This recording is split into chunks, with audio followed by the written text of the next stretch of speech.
My self Ranjit Singh. आज हम बात करेंगे क्लास 12th के अंदर जो हमारा चैप्टर चल रहा था principles of inheritance and variation. आज हम जो स्टडी करने वाले हैं मेंडेलियन डिसऑर्डर्स की स्टडी करेंगे। हमने पिछली क्लासेस में कलर ब्लाइंडनेस के बारे में आपको बताया था। कलर ब्लाइंडनेस क्या होती है, मैंने आपको बताया था कि इससे अफेक्टेड जो पर्सन है वो रेड और ग्रीन कलर को डिस्क्रिमिनेट नहीं कर सकता। ठीक है, तो यहाँ पे मैं कलर ब्लाइंडनेस के बारे में थोड़ा सा और ऐड करना चाहता हूँ कि यहाँ पे देखो, जैसा कि हम जानते हैं सेक्स लिंक्ड डिसीज़ है, सेक्स लिंक्ड रिसेसिव डिसीज़ है जी। इसमें देखो, अगर दोनों एक्स क्रोमोसोम्स के अंदर, फीमेल के अंदर दोनों एक्स क्रोमोसोम्स के अंदर अगर इस कलर ब्लाइंडनेस का अफेक्टेड जीन है तो क्या होगा, फीमेल अफेक्टेड होगी डिसीज़ के साथ। मीन्स कि फीमेल को वहाँ पर डिसीज़ होगी, फीमेल अफेक्टेड होगी वहाँ पर। अगर सिर्फ एक ही एक्स क्रोमोसोम के ऊपर अफेक्टेड जीन है तो वहाँ पर फीमेल को डिसीज़ नहीं होगी, सिम्टम्स दिखाई नहीं देंगे। फीमेल कैसी होगी, कैरियर होगी, कैरियर होगी। फीमेल कैरियर का मीन्स है कि इससे आने वाला जो लड़का होगा, मीन्स जो इस फीमेल का जो बच्चा होगा, लड़का, उस लड़के में डिसीज़ हो सकती है।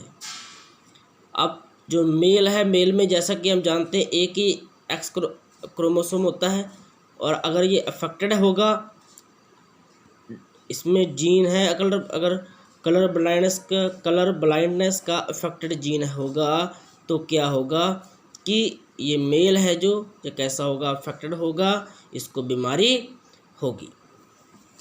इसके बाद हम जो स्टडी करने वाले हीमोफीलिया के बारे में पढ़ने वाले हैं। हीमोफीलिया क्या होती है, कैसी डिसीज़ है।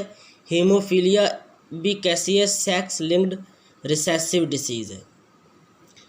ये भी सेक्स क्रोमोसोम्स के द्वारा ट्रांसफ़र होती है। ठीक है, वो भी कैसे, जो एक्स क्रोमोसोम्स है, एक्स क्रोमोसोम होता है, एक्स क्रोमोसोम के ऊपर भी इसका अफेक्टेड जीन होता है। इसमें होता है क्या, इसमें एक प्रोटीन होती है कास्केड प्रोटीन। जिस पर्सन को ये डिसीज़ होगी उसमें जो कास्केड प्रोटीन है, जो प्रोटीन अफेक्टेड हो जाएगी। कास्केड प्रोटीन अफेक्टेड होने से क्या होगा, पहले तो हमें पता होना चाहिए प्रोटीन कौन सी होती है। जो कास्केड प्रोटीन एक ऐसी प्रोटीन है जो कि ब्लड क्लॉटिंग के लिए रिस्पॉन्सिबल होती है। मीन्स हमारे अंदर जो ब्लड क्लॉटिंग होती है, बाई चांस इंजरी हो गई, आप देखते हो हाथ हल्का सा कटने पर 3 से लेकर 5 मिनट तक आपका जो खून का बहना वो बंद हो जाता है। तो खून कैसे बहता है, बंद कैसे रुकता है आपका ब्लड, क्योंकि वहाँ पर क्या है कि ब्लड क्लॉटिंग हो जाती है। तो ब्लड क्लॉटिंग होने के लिए कास्केड प्रोटीन का बहुत बड़ा अपना योगदान है। तो कास्केड प्रोटीन वहाँ पे अगर अफेक्टेड हो गई इस हीमोफीलिया के कारण तो क्या होगा, उस पर्सन का ब्लड क्लॉट नहीं होगा। अगर उसका हाथ कटता है तो उसकी कंटिन्यूसली क्या होगा, ब्लीडिंग होती रहेगी, हाथ में जो उसका ब्लड क्लॉट नहीं होगा। तो ये इसकी जो हीमोफीलिया के डिसीज़ जब होती है तो उसके जो सिम्टम्स हैं। अब इसकी हम बात करेंगे किस तरीके से जो फैल सकता है। देखो यहाँ पे अगर दोनों एक्स क्रोमोसोम्स के ऊपर अगर अफेक्टेड जीन है, इसका एच मैंने लगा रखा है, यहाँ पे देख सकते हैं आप, तो हीमोफिलिक फीमेल होगी, फीमेल के अंदर वो डिसीज़ होगी।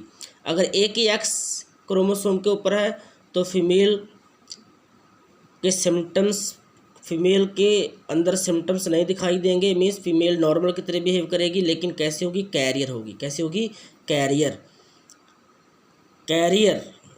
फीमेल बिल्कुल नॉर्मल होगी, फीमेल का ब्लड क्लॉटिंग होगी, लेकिन उसके आने वाले जो बच्चे हैं, उसका जो लड़का होगा आने वाला, उसमें प्रॉब्लम हो सकती है।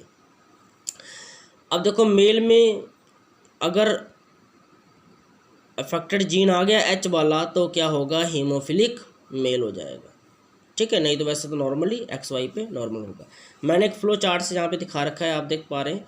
मैंने कैरियर फीमेल का क्रॉस करवाया है नॉर्मल मेल के साथ, तो आप देख सकते हैं किस तरीके से पॉसिबिलिटी यहाँ पे बन रही है।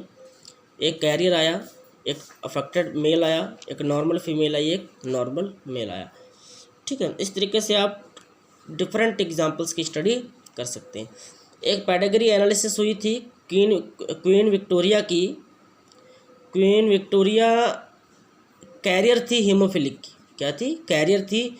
तो उसमें क्या हुआ, उसके आने वाली जो वंश थी, बहुत सारे उनके जो कुल थी, है ना, तो उनकी वंश में क्या हो गया, हीमोफीलिया उनके बच्चों को काफ़ी हो गया। ठीक है, तो ये एग्जांपल एक एनसीईआरटी में बताया, आपको माइंड में रिमेंबर रखना है। इसके साथ हम स्टडी करेंगे सिकल सेल एनीमिया। नेक्स्ट जो मेंडेलियन डिसऑर्डर है, सिकल सेल एनीमिया के बारे में पढ़ेंगे। ये एक ऐसी डिसीज़ है जो कि ऑटोसोम्स के द्वारा होती है। ऑटोसोम्स क्रोमोसोम्स होते हैं, उनके द्वारा होती है अगर वो अफेक्टेड हो जाते हैं। और वो भी कैसी है? रिसेसिव है, ऑटोसोम लिंक्ड रिसेसिव डिसीज़ है। इसका मतलब है कि अगर दोनों ही पेरेंट, अगर मेल और फीमेल दोनों ही पेरेंट अगर कैरियर होंगे इस अफेक्टेड जीन के, तब भी उनके बच्चों में क्या होगा, ये बीमारी होगी। ठीक है ना, दोनों अगर कैरियर होते हैं। ठीक है, क्योंकि इसमें क्या होता है कि it is controlled by single pair of L. एक ही एलेल्स का जोड़ा है जो कि इसको रिस्पॉन्सिबल करता है, कंट्रोल करता है। कौन कौन सा? HBA और HBS ये है। अब इसका देखो, एक तो बन जाएगा HBA, 3 पॉसिबिलिटीज बन रही है यहाँ पे। HBA बन गया, ये तो नॉर्मल होगा, इसमें कोई भी प्रॉब्लम नहीं होगी। ठीक है, अगर HBA HBS आ गया तो ये पर्सन कैसा होगा, दिखेगा तो नॉर्मल, लेकिन कैसा होगा? कैरियर होगा जी। क्या होगा? Carrier. Appear apparently unaffected but they carrier. Carrier होंगे। कैरियर का मतलब है कि 50% आगे पॉसिबिलिटी है बच्चों में होने की, 50% आगे ट्रांसफ़र हो सकता है। जो डिसीज्ड फिनोटाइप होगा, जिसमें प्रॉब्लम देखने को मिलेगी पर्सन में, उसका जो फिनोटाइप, उसका जीनोटाइप कैसा होगा? HBS में दोनों में क्या होगा? S वाले में। हेमोग्लोबिन जो S जहाँ पे दिखा रखा है, जो अफेक्टेड है मीन सिकल सेल एनीमिया से। इस डिसीज़ में होता है क्या, इसमें क्या होता है कि जो हीमोग्लोबिन बीटा ग्लोबिन चैन होती है, आप जानते हो कि सारे प्रोटीन के हीमोग्लोबिन प्रोटीन का बना होता है ना, जानते हैं सारे। तो बीटा ग्लोबिन चैन होती है हीमोग्लोबिन की। इसमें जो 6 पोजीशन पे 1 2 3 4 5 6 पोजीशन पे जो एमिनो एसिड होता है, ग्लूटामिन होता है यहाँ पे, ग्लूटामिक एसिड होता है यहाँ पे ना, 6 पोजीशन पे। अब ये क्या होता है कि 6 पोजीशन से जो ग्लूटामिक एसिड हट जाता है वहाँ से, और इसकी जगह पे क्या आ जाता है? वैलिन आ जाता है। क्या आ जाता है? वैलिन आ जाता है।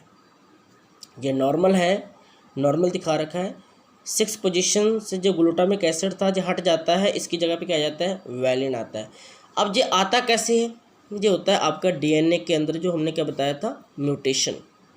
किस तरीके से म्यूटेशन हो जाता है, देखो यहाँ पे GAG है, नॉर्मल है GAG। ठीक है, CTC यहाँ पे कवर किया है, CTC। यहाँ पे क्या हुआ, इसमें चेंजेस आने से, मान लो ये इसमें चेंजेस क्या है, ये यहाँ पे म्यूटेशन हो गया, पॉइंट म्यूटेशन हो गया, है ना। GTG ऊपर बन गया और CAC नीचे बन गया, म्यूटेशन हो गया इसमें। अब होगा क्या, अब इसमें जो mRNA बनेगा, CAC में से mRNA जो कोड होगा GUG होगा, GUG। अब पहले यहाँ पे नॉर्मल में GAG बन रहा था, यहाँ पे क्या आ गया? GUG आ गया, mRNA। अब ये क्या कोड करेगा? ये कोड किसको करता है? वैलिन को कोड करता है। ऐसा होने से क्या होता है, सिकल सेल एनीमिया की डिसीज़ हो जाती है। सिकल सेल एनीमिया में एक्चुअली होता है क्या, सिकल सेल एनीमिया में क्या होता है कि जब पॉलीमराइजेशन होता है हीमोग्लोबिन का, ठीक है ना, तो RBC जब पॉलीमराइजेशन करती है, RBC डिवाइड करती है, वहाँ पे जब लो ऑक्सीजन टेंशन हो जाता है, ठीक है ना, उस समय क्या हो जाता है, इस प्रॉब्लम से लो ऑक्सीजन टेंशन होने से साथ में पॉलीमराइजेशन कर रही है वहाँ पे RBC, तो क्या होता है, RBC की जो शेप है, उसके स्ट्रक्चर है जो, वो क्या होता है, की चेंज हो जाती है। बाई कॉनकेव से क्या हो जाती है, नॉर्मल, बाई कॉनकेव तो नॉर्मल होती है, बाई कॉनकेव से हो जाती है एलोंगेटेड। एलोंगेटेड इस जो आरबीसी का स्ट्रक्चर हो जाता है, जिससे क्या आरबीसी मरने लगती है, स्ट्रक्चर में चेंजेस आने लगते हैं यहाँ पे, ठीक है। तो ऑक्सीजन ट्रांसफ़र नहीं होगा पर्सन में, जिसको जो अफेक्टेड, इसमें प्रॉब्लम होगी, ऑक्सीजन ट्रांसपोर्ट होने में प्रॉब्लम आएगी, ठीक है ना, सांस लेने में दिक्कत आएगी उसको।